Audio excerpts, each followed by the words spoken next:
Listen closely. Wallrun er en teknik, man bruger, når man skal op på en høj mur. For at lave et hurtigt og effektivt wallrun, er det en stor fordel at have godt styr på sin climb-up.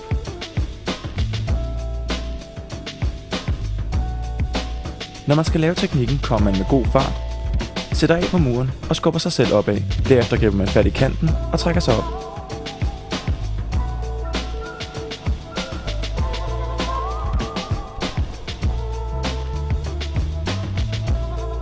Det er vigtigt ikke at sænke farten i afsættet, men i stedet bruge fremdriften til at skubbe sig selv opad.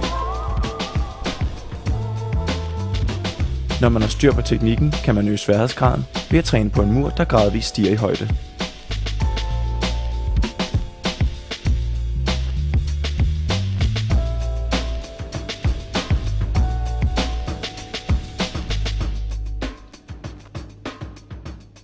Are you listening?